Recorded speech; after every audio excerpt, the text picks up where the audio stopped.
Hello,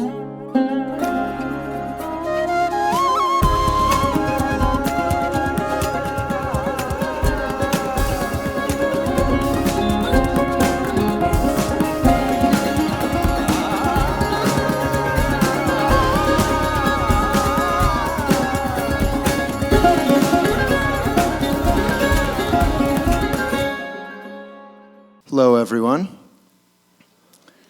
The lights just turned on, so now I can't see anyone suddenly.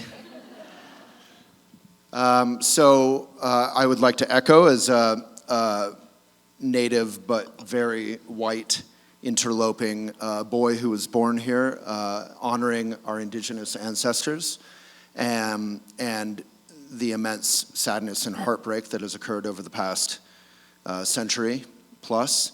It's actually quite recent, a lot of it. And I think that connects with what I would love to ask you, Dr. M. Your first question, and welcome. Thank you. Is, we talked a bit last night at the reception about sort of how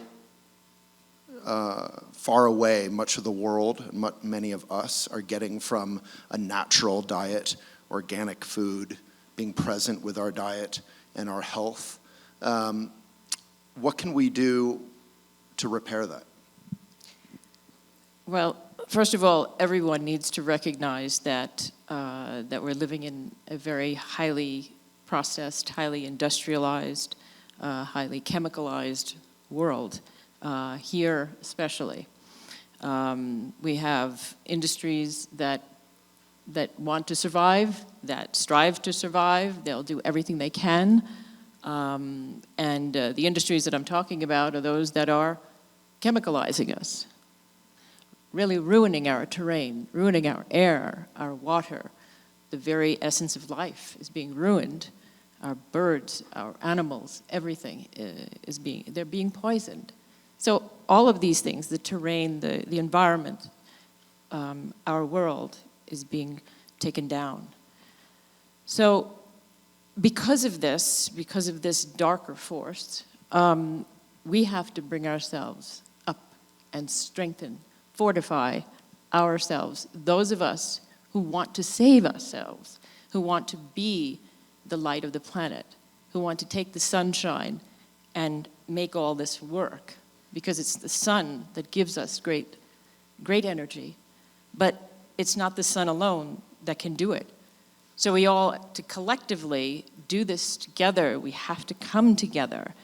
We have to communicate with each other and build our garden again. We have to regenerate. So there's a lot of talk of regeneration these days. But there's also a lot of degeneration. There's not enough. So we need to make more effort. We need to push this envelope. We're not making enough effort, and I'm sorry to say that is the case in this country. And it's happening elsewhere, it's happening globally. But there are efforts being made in various places, and at this time we have some regenerative farming going on, thanks to the Organic Consumers Association, and sadly and regretfully, but maybe not, Ronnie Cummins had passed recently. He was the founder of the Organic Consumers Association. I have great respect for him. He was totally and completely into regenerative farming. And he's taught many people, and I've contributed to his cause. And at my center, the WellCome Integral Healing and Education Center, we are promoting and fostering gardening, and we have a community garden, and we have people growing in their own beds. They have their own little places where they grow their own for their families as well. We need these gardens, one collective garden that's pure. And how to get that purity back, it takes our purity up here. We can't think poison. We can't put poison on our soil. We can't put poison on the soil in here. We and the soil out there are one. There's no duality. There's no distinction. but we see it that way. We have to think as one. So it is incumbent upon all of us to cooperate, to rise up and say, I've got to change. I've got to change what I do at home. I've got to engage in community gardening and community association. Talk to your neighbors, talk to the folks who have local farms. Get involved. Start your own if you have the means. We have to stop the poisoning of our terrain, which is our terrain. Out there, in here, same thing. So we must do this without delay. It's now. It's now. Because we have dark forces that are looking to destroy this, which is us. And they will be destroyed as well. So it is incumbent upon us to start making this change now. At home, Waylon, home, at home, with your own, finding your own, you must begin now. Because tomorrow is too late. We really have to start doing that now and looking at all the poisons that we've put into this land, into this body. It can't continue. If we want to continue as a human race, where are we going? Beautiful. How many folks found that mildly or very, very inspiring? Anyone? You can raise your hands. I won't be able to tell if you raised them or not.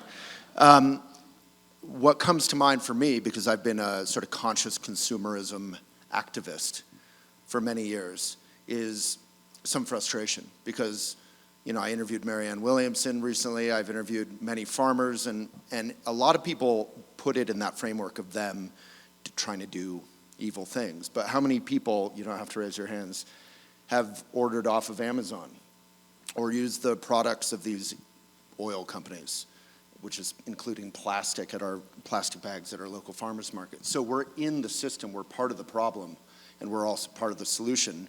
Therefore, we have that power. So how do we change the system while being in it? Well, I'll start with what we're doing at the center that we've created in Florida. I give talks on different health topics, generally every month, free lectures, and injected in all of those lectures, whether it's a topic on breasts or your gut or radiation, I'm going to tell and remind people about these things that they do. I'll throw in, please do not use plastics. We here will not use plastic, single-use plastic things. Your dinnerware, all your silverware, which is plasticware. We have reusable bags. We're opening up a cafe any moment now, and I'm proud to say that we're going to do a organic cafe. Congrats, that sounds exciting. At the center. And, so we should show, at that juncture, we should probably show your recipe book.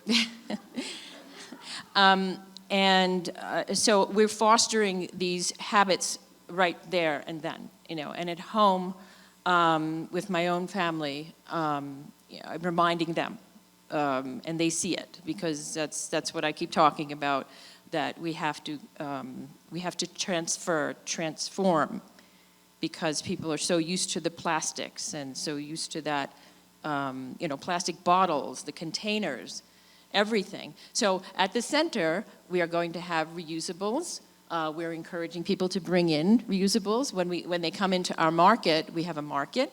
We're reminding them, we were going to be charging you. We haven't done it yet. We're going to be charging you if you bring any plastic around. We're going to look at you and say, you have a plastic cup. We're going to charge you. We're going to put it on your bill when you go and buy something. So we have to do it. I have to do it. I have to be the one who is doing that to reduce waste. We would love no waste, and I understand here in Colorado you have a place where that's happening. It's a no waste market, Yeah, we have a nude foods market. Anyone know it here? We also have EcoCycle, we have Resource. We have some wonderful environmental leadership people doing the work. I'm running for council, we won't get into that, but I will say every single forum I've been at, every single one, they've had single-use plastic water bottles out for each of the speakers. So, you know, there was a trend in social media, I'm sure some of you read it last few years, that I was sympathetic to, but kind of resentful about. It said, stop, you know, they're trying to make you environmentally responsible because they're so bad. What matters is the macro. And I think that is half true, right? But the point is, you know, chopsticks account for 30 million acres of forests that are cut down every year, disposable wooden chopsticks. So, like, little things matter when millions of us or billions of us change it. Supply, demand. We can conquer the problem if we change the demand. Yeah. Yeah. So I guess, you know, again, coming back to that original question, because you're so strong on that in these books, and if you haven't seen her book, it's at the Boulder Bookstore table. How do we, you know, in the midst of, like I just had brunch with my family downtown, and probably 90% of what we ate was off of a Cisco truck, which is factory farmed. And we're at a vegetarian, beautiful, they have their own farm, you know, Leaf, it's wonderful. It's my favorite restaurant, probably in Boulder, but still 90% of what you're eating is probably from a giant farm. Commercial. Right? Yeah. Including all the dairy, and that's, you know, a lot of suffering. So people will say, oh yeah, everyone here love regenerative? Yeah. Show of hands, organic regenerative? It's amazing. If you don't know about it, we can go into it. Any of you eat factory farmed stuff today, yesterday, day before? Like all of us. So how do we change in the middle of that? Yeah. So, you know, again, it's going to be, you know, first of all, we're going to have to stop, look, listen, breathe. We're going to have to look at and reflect on what we're doing. What are you doing at home? What are you doing in your workplace? Do you have a garden? Do you grow anything? You know, how can you contribute? Be part of these things which are you know, around you, surrounding you. You know, if you are into you know, checking with your county people, your commissioners, your you know, your Congress people, your representatives, you know, get involved in those meetings. Talk about, again, gardens. You know, the victory gardens, the community gardens. You know, we have to do it. It's like we just have to be active participants. There's nobody else who's going to do it. It's not like somebody else is out there and they're coming to our rescue. No, we have to rescue ourselves. We're responsible for our own insurrections, our own destructive behaviors on the planet, and to these pollinators. We just had an event at the Elm Center called Bee Conscious, B-E-E Conscious. And it was really great. But it was great, but I wanted to see people really making a difference.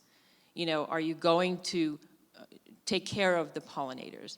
Are you going to do that? Are you going to make changes at home? Are you going to start, you know, purchasing things that are different, that are glassware, clay, earthenware? Are you going to throw away the microwave? Are you going to stop ruining your food with microwaves? Are you going to continue to use everything that's Wi-Fi? Who here is wired at home? Okay, the impact of wireless is profound. And that is another issue, and that is something I'll even discuss in Be Consciously Healthy. But we have to look at what we're doing at home. And what are you doing in your workplace? Are you sitting there with, you know, all the wireless devices? Are you, you know, are you having headaches every day? And then having some fast food with the headaches from the Wi-Fi? Are you drinking artificial sweeteners? Are you looking at your labels? What is on the label of that which you just purchased? Or what do you think is in the food that you just ordered at the restaurant? Have you gone to a drive-in lately and just ordered whatever is there? And, I'm watching these things before my eyes, and it's really, really bothering me. So the people who work with me, they know how I feel, and they are working to improve themselves. I'm working to improve myself all the time. I am not perfect. I have things to fix, but I've come a long way. I'm not a young chicken anymore. Do you know how old I am? Take a guess. Go ahead. I mean, Go ahead. 28 or 29, I'm pretty sure. I love you. Well, I'm a child of the 27. I'm the child of the 60s. Okay, I've been around a while, and I've seen, and I used to be a frozen dinner eater. I ate hamburger helper. I ate, what do you call them, mayonnaise sandwiches on white bread, Wonder Bread. That is long, long gone. That was the other me. That was the child me. Do you have photos of that in here? I'd love to see that. Yeah. And that was something I learned from. And I learned from all that I struggled with and having, again, not so easy as a child. So I had not to, do other things. I didn't have them at my disposal because my mother couldn't cook. So it was hard for me. But then I learned about cooking, and that was that. Then it all struck and hit me and said, this is real food, and I can't go back to fake food because it's what it is. And they're bringing more and more fake food, and we have to speak up. You have to be a voice. You have to be present. You have to be present at meetings. You have to join things like Organic Consumers or Green Med Info. These are just two I'm mentioning. But there are other things, many other websites and organizations that are here to help protect and the people who have organized those organizations, or organize those organizations, that's kind of weird. But anyhow, who put them together and started these movements to help us and help each other. So it's just collective, yeah. So that transformation you went through, because that's the magic stuff, like from Wonder Bread with mayo to, maybe standing up and eating it quickly or something to, consciously healthy. So what were a couple, we can get into more general and profound things, but what were a few specific tips? Because I remember maybe 5-10 years ago, someone said, oh, half the time when you're eating, it's actually just a craving because you're thirsty. And I think I was 35 when I learned that, and that I was dehydrated half the time. And so what are a few specific takeaways for folks before we move on to, in helping that transformation? Because I think, I just did a video on 6 mindful eating tips that I learned from Kripalu, the yoga center, if you know it. And that changed my life, those 6 tips. What are some specific little tips for all of us, if you're willing? Maybe that are in your book. Be consciously healthy. There's lots of tips. There's lots of reminders, in the writing, because I realize that we need to be reminded. We need to be coached. Everyone needs a coach. I've kind of been self-coaching for a while now. But I'm coaching the patients, the people I see. I don't like to call them patients. I see a lot of different people. They come from all different walks of life, from everywhere. And they're looking for my counsel. They're looking to be coached. So we really have to start looking at what it is that we need. If you have issues with your weight, if you have a physical disability, if you have a dis-ease, or multiple conditions. You have to find in your environment, wherever you reside, what I would recommend, an integral physician or a holistic physician, one who sees all, who looks at all of you, all aspects of your life, how you eat, how you sleep, how you breathe, how you work, your relationships, all of that. So I would recommend that you check in with someone who does this. If your internist has an open mind and is doing those kind of things, well, that's kind of out of the ordinary.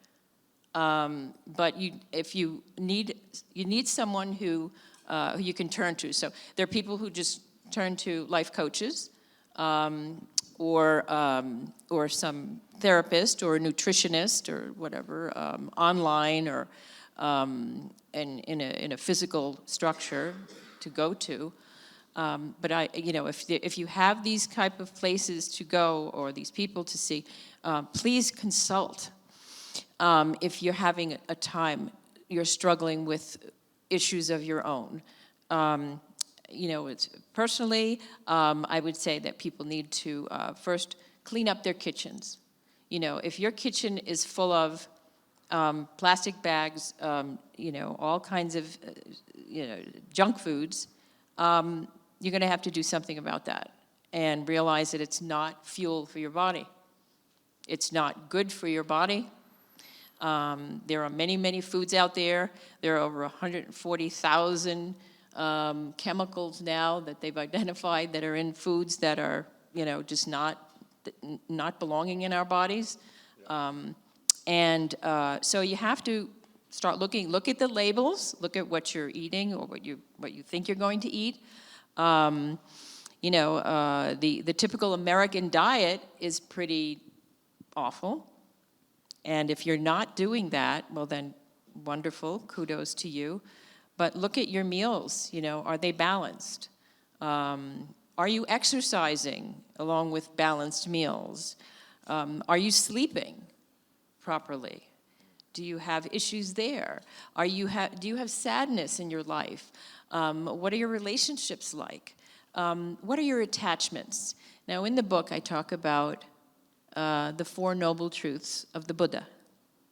And if you don't know them, they are dukkha, which basically means that with life we have suffering. And our suffering comes from our attachments and our desires. And we just get too attached to the fast foods or the chocolate or the cheese or the coffee. Probably the top 4 things that we tend to be attached to. Or the attachment could be something like a person or an ideal. Our attachments are why we suffer, dukkha. Next one, samu yoda. It is the next noble truth, which means that we have, help me out, samu-yoda, noble truth. I've got to remember that one.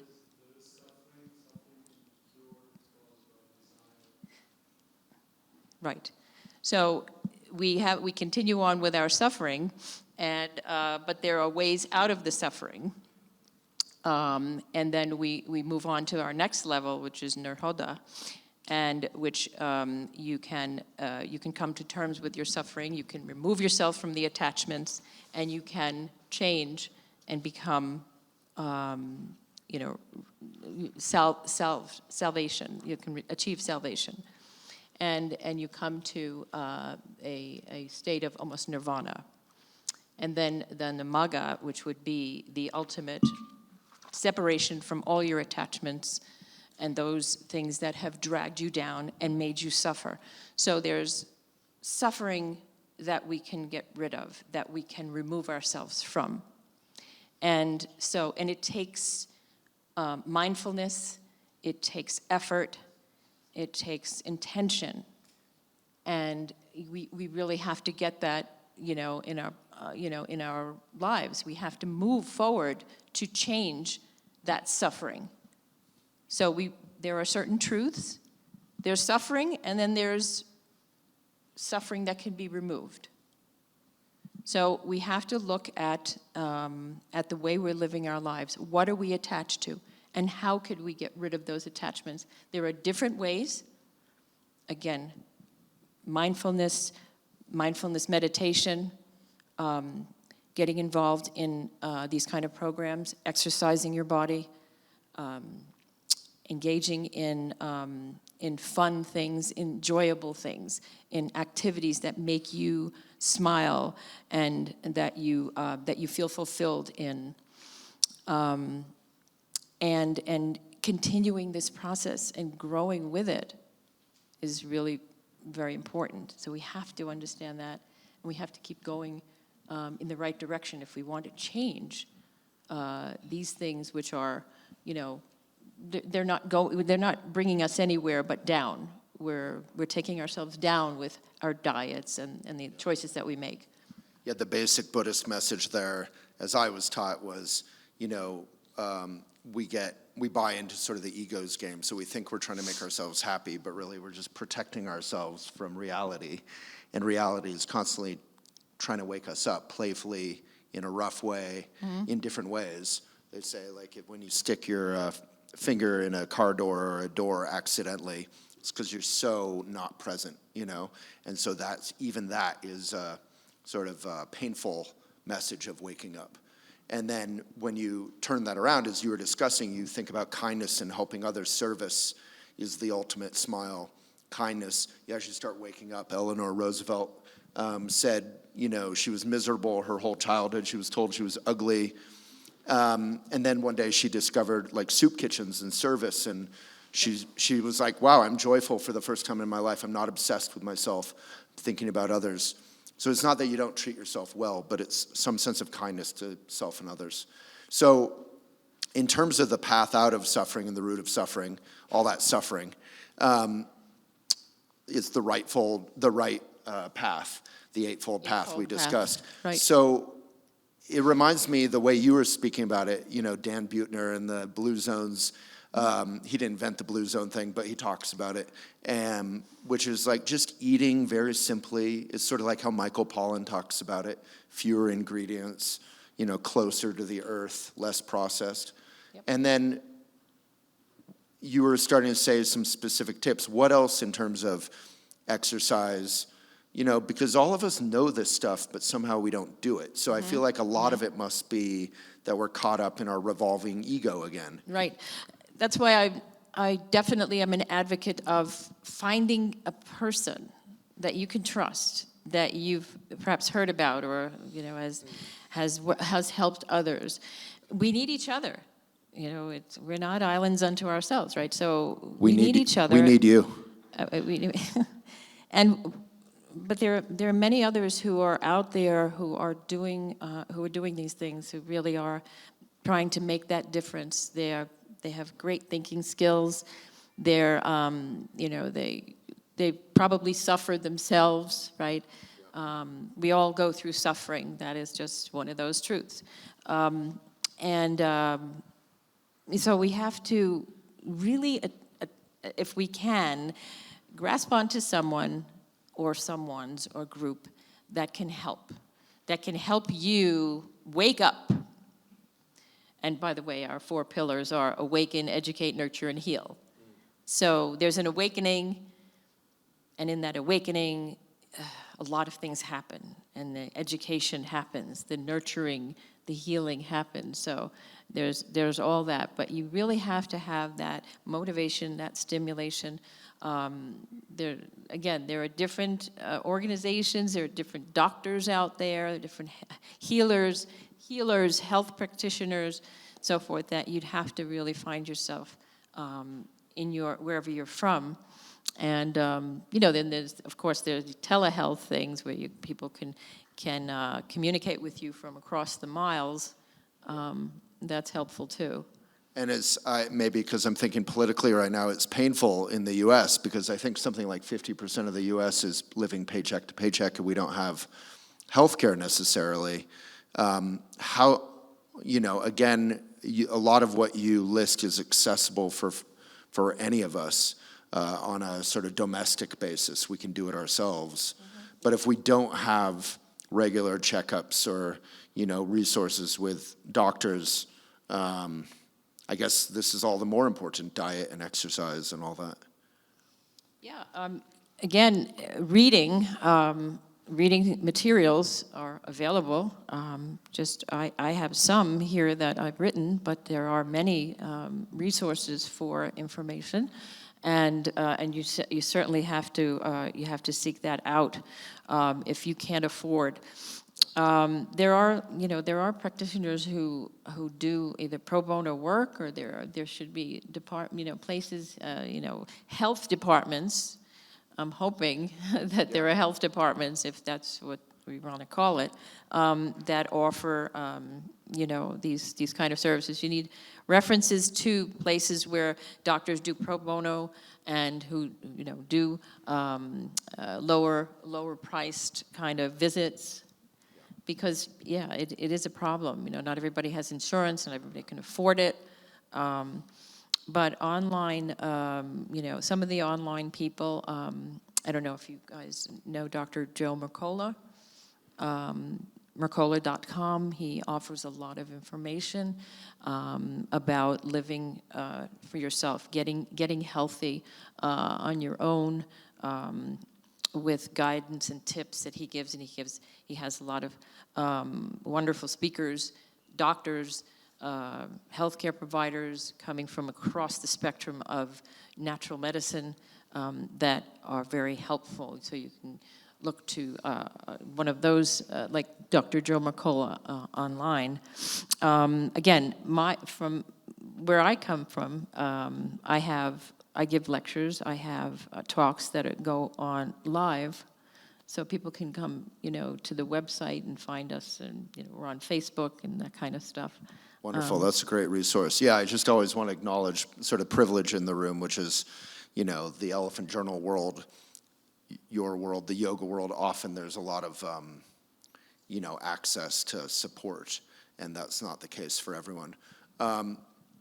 So what are a few of your, a day in the life of Dr. M in terms of diet? What do you recommend for some simple meals or snacks, if I may? Yeah, so I'm really nuts about legumes, chickpeas and lentils. That's pretty much, that's what's running in my blood, chickpeas and lentils. So I have a more plant-based approach to things. Not everybody agrees with that. But I've studied macrobiotics, and anybody here know what that is? It's a philosophy, it's a way of life.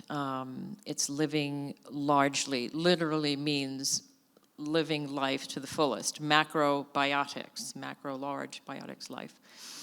The concept is old, goes way back to, BC, Hippocrates' days and so forth.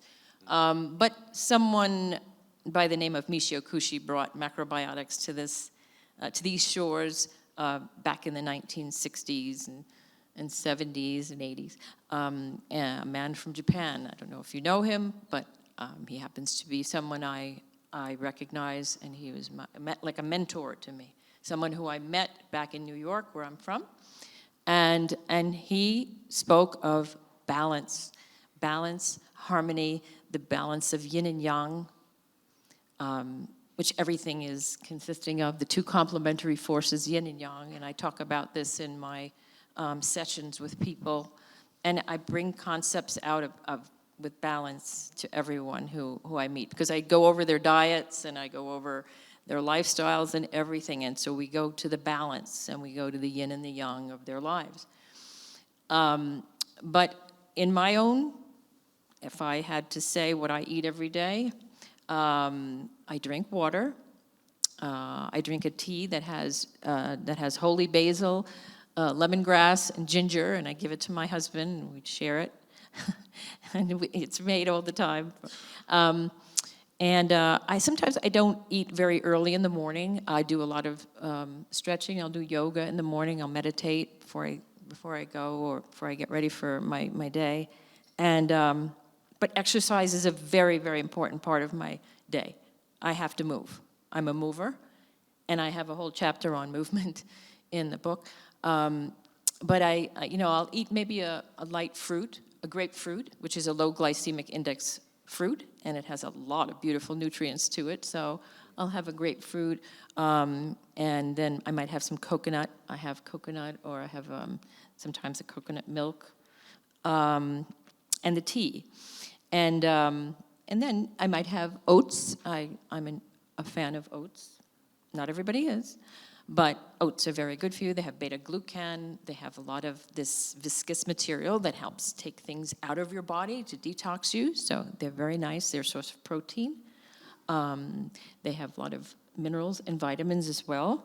So I'll have that with, I don't use dairy product. I am non-dairy. And there's many reasons for that. And again, I talk about that in the book. But I use maybe some coconut milk, or oat milk, or almond milk, and I use coconut shreds. I'm a coconut fan. I'm nuts about coconut, and I use like berries, and maybe some raisins and things like that. So I have something like that in the morning. It's light. It's not very heavy, and then I love a little local, like from the farmer's market. We have amazing fruit right now, and a little apple in the oatmeal because it kind of cooks a little and tastes like apple pie. Yeah, I'll put apples sometimes in there. And then, it's very light. And sometimes I'll have, if I'm hungry, I'll have what I had from the night before, which could be either tempeh or a tofu. I happen to like those. Or lentils or chickpeas or quinoa. That's favorite of mine. So I mix these things together with lots of vegetables. I have grains, vegetables, beans, nuts and seeds.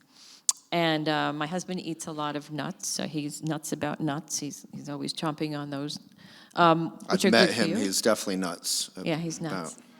And so the nuts have, a lot of a good quality fat, protein, oils, and so forth. But I am careful with seed oils and some of the oils on the market. Be very careful with canola, soy, corn oil, any of those like grapeseed oils. These are what we call omega-6 fats, and we have way too many of those in our diets. So I avoid those. I'll have olive oil or coconut oil, avocado oil here and there. And are those at all dangerous if you're cooking those oils? The other olive oil, actually, something recent I got word on is yes, it can withstand heat as long as it's not like 450 degrees. Right. So you wouldn't put olive oil in, like an oven at 450 degrees. So using olive oil, and some people drink it, like Dr. Steve Gundry, he drinks olive oil. I mean, Yep. If you know Steve Gundry, I mean, he goes through bottles and bottles every month. I don't recommend that much olive oil. Coconut oil, yes, in moderation, not too much. I mean, it is a nice fat. The olive oil is an omega-9. The coconut oil is not an omega fat. Many other things that you eat in your diet, a lot of fatty foods you eat in diet have omega-6, which you don't want too many of. And that's, if you eat too many nuts, or you eat too much meat. Meat is full of omega-6. Chicken, by the way, is out of my diet, and I won't ever go back to it. It's been out for the longest time. It is high in omega-6, and that omega-6 is linoleic acid. And if you have too much of that in your body, you are inflamed. Talk about fire. There's too much fire in your body. You will be inflamed. Your knees will hurt, your joints, everything, your shoulders, your fingers, if you are eating poultry on a regular basis. So I don't recommend it. Same thing for eggs. I think it's also quite painful for the poultry. Yeah, absolutely. Absolutely, yeah. That I was just making a little vegan joke. That goes without saying. I do want to make sure people have time to ask you questions. Okay. And so if anyone has questions, we'll move into questions. But first, I just wanted to jump in and ask you, you have such a powerful story. How did you, with your mom, maybe you could touch on that. Would you give us a bit of sort of where this is coming from for you? Yeah, it's kind of a sad story, but Yeah. it's an enlightening story, It's and part it of really life. it's what motivated me. I was born to a beautiful set of parents, Natalie and John, and my mom. She had her first sign of multiple sclerosis at 19.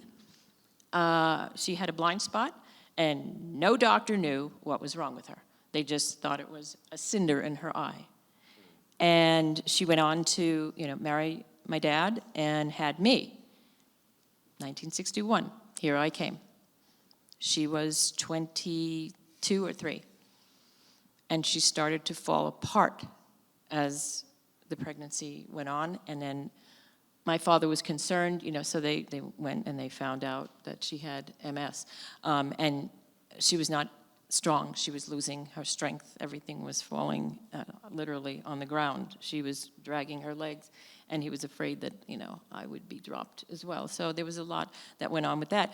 But my father left, couldn't handle that, because my mother was struggling, and it was ruining their marriage and so forth. So about age 5, 6, Daddy left. But to this day, I love him. He's no longer with me.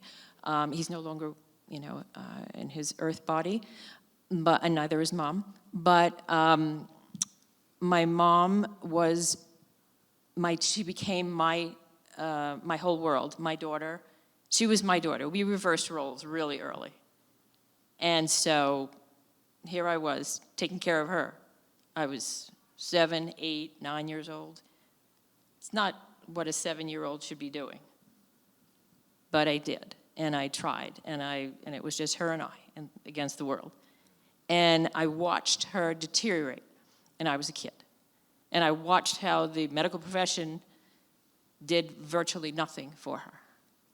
They offered her B12 injections. So it was just, on and on. And I was growing. I had something in my head that says, I'm going to make a difference here. There's something that I have to do. So I started early. I started to realize I've got to do something. I've got to help someone like her who was literally falling apart in front of me. And, she was wheelchair bound by the time I was 7. I don't even remember her walking. So it was hard. And I was depressed, and I was the only one out of all my friends who had a sick mother, and it was hard, and I really had to be as strong as I could, I guess, under the circumstances, because I had to help take care of her.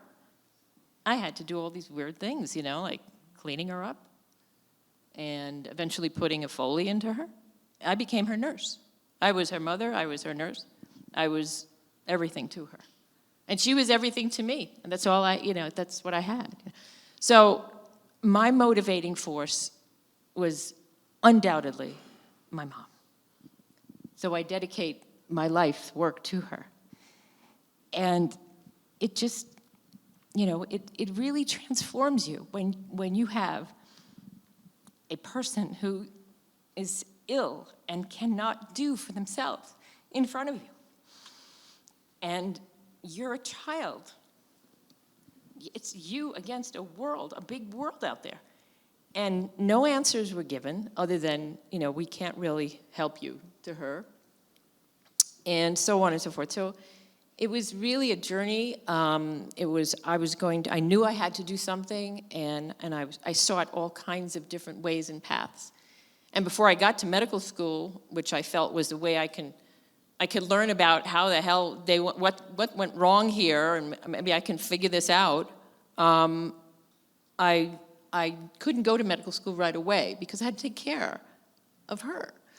So I went down the road of a respiratory therapist. I first started working as a therapist. So I went to college, and I had help with Mom and all that.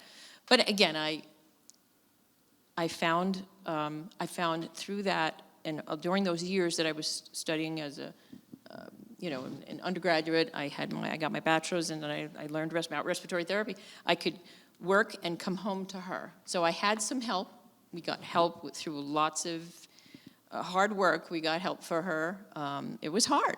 to get help for an ailing person in your house, to have somebody there, a home attendant, it took everything out of me to try to get that. I used to go to Manhattan. I lived in Brooklyn. I used to go to Manhattan to file papers to help, can you, help my mother? Basically, she needed assistance. She needed funding because she stopped working by the time she was 20. She was an accountant. She was a bookkeeper. But she didn't work thereafter, but she did have a little Social Security check, a little one.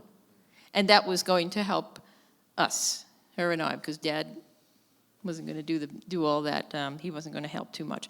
But anyhow, she was my motivation. And then schooling and so forth went, and I pursued information on nutrition and how to change. And I was a teenager when I was changing my diet, because I went from frozen dinners to a grandma's house. I had to move in with grandma, who's Italian, a little Italian cook, grandma, and moved in with them so I could so I can go to school and they can help me take care of Mom, who was their daughter. And so it was, it was a lot. And I read in here that you had to then, probably around that time where you're at in that story now, learn to take care of yourself. Yeah, I did. Which was really had to involved letting go and delegating. I do want to give someone a chance, if someone has a question, to ask the doctor a question in our remaining minutes. Apologies for rushing here at the end. Yeah, thank you for the talk. A lot of great insights. And I do follow many of those practices, but I did learn something new today. My question is, a lot of the pollution we see around us is beyond our control. We have so much of PFAS in our water, and very few water filters can even filter those out. We have so much of ozone pollution in the Front Range. It's one of the most ozone polluted places in the whole country, and mostly because of oil and gas industry and so on. We have so much of pollution in our food, even though we are very conscious. So my question is, for example, the meat industry contributes 15 to 20% of greenhouse gas emissions, and so much of pollution of our water from the effluents from those factory farms. So even though we are very mindful of these things, how much of these are within our control, and how do we institute fundamental change in our society to change this, because otherwise we're all headed down the totally wrong path? Yeah, that's a great question. Again, we have to really rise up. We have to speak. We have to get connected. You need to speak to your local representatives about changing. You can talk to your markets. Or you can run for local mayor. Office. Yeah, you can get into office. But starting up, groups where, if you want to be a mover and a shaker, it takes you. And there's a lot that's going on now. There are a lot of different organizations that are rising up. Like I mentioned, a few of them, and to get involved with that, help support that. See if you can reach out and be part of that type of a group, because just staying at home and complaining is not really going to do anything. We're not going to move anybody that way. But getting in touch with local representatives, because they seem to be the ones that are going to help us, these political people. And hopefully you're... Yeah, I also, challenge the premise of the question a little bit, and it seems like you're already doing a lot from what little I got from your diet and your path. But the oil and gas industry is poisoning the vast majority of our water here in Colorado, which is a precious resource.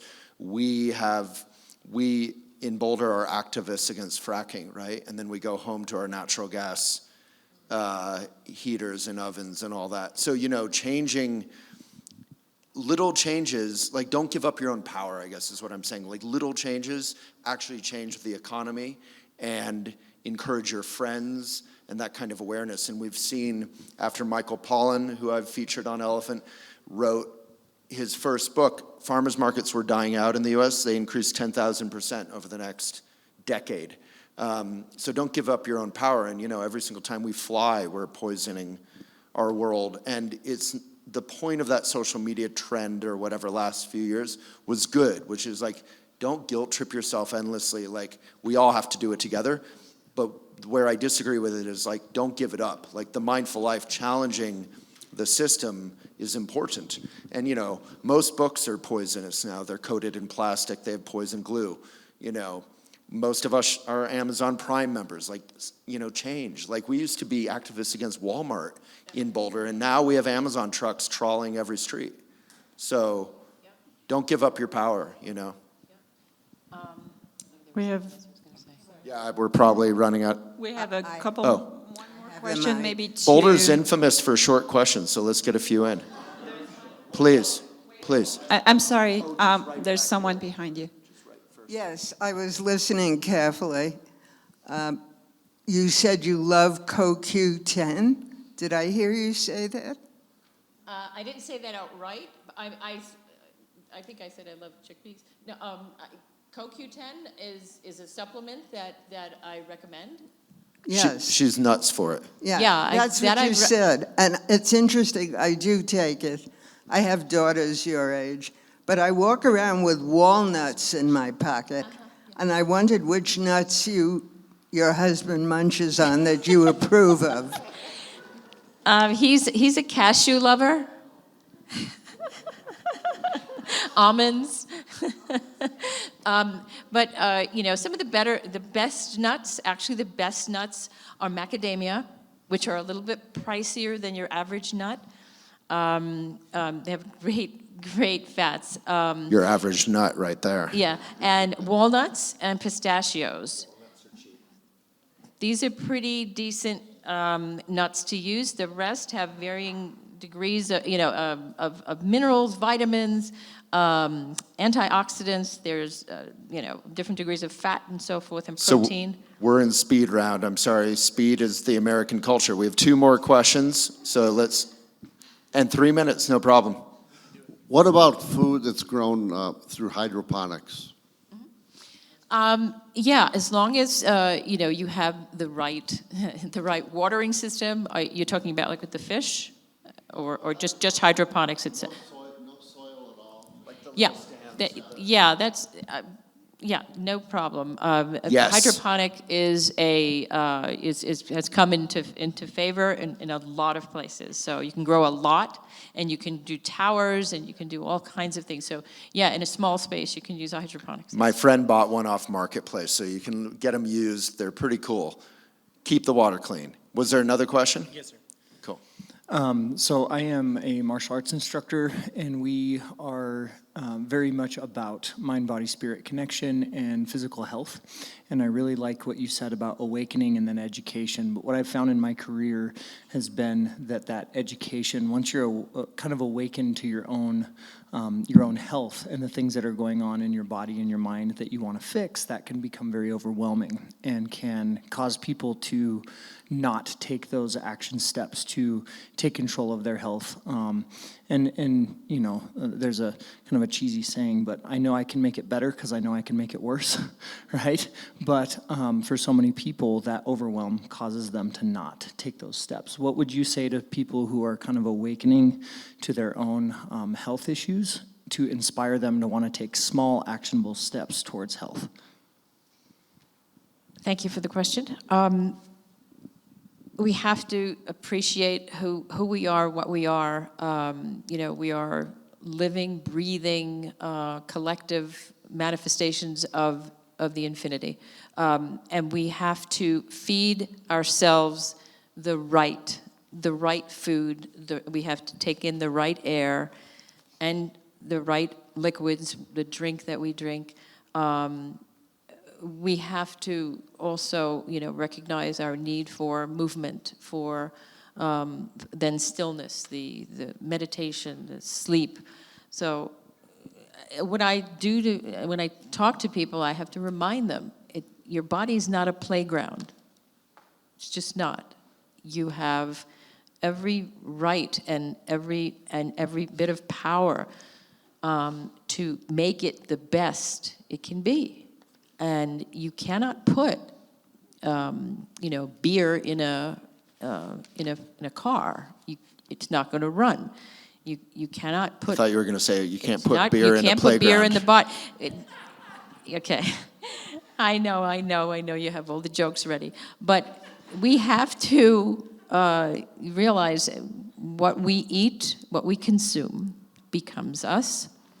And if we eat potato chips and we drink beer and we eat a lot of chicken wings and we do things like that and pretzels and chocolate cake and so on and ice cream, She's talking about you right now. yeah. I just remind people that that's what you're becoming. That's what you are. You may as well take ice cream and put it right here because that's where it'll go, right to your sinuses, and remind you that you shouldn't be eating it. So, I remind people, what you put in, what you inhale, what you absorb becomes your body, and you're going to carry that body for the rest. And if it's not the right decision, if you make foolish choices, if you're not conscious with every move you make, it's just going to be a hell for you. So we're at time. The Buddhist answer to that one would be, don't get obsessed about your mindfulness. That's not healthy. Remember joy. And if you have to put a little ice cream on your forehead once in a while, make sure it's vegan ice cream. Put it on your forehead, don't put it in your mouth. So Dr. M, let's have a round of applause. Thank you so much, everyone. Thank you so much, Waylon and Maria. Quick.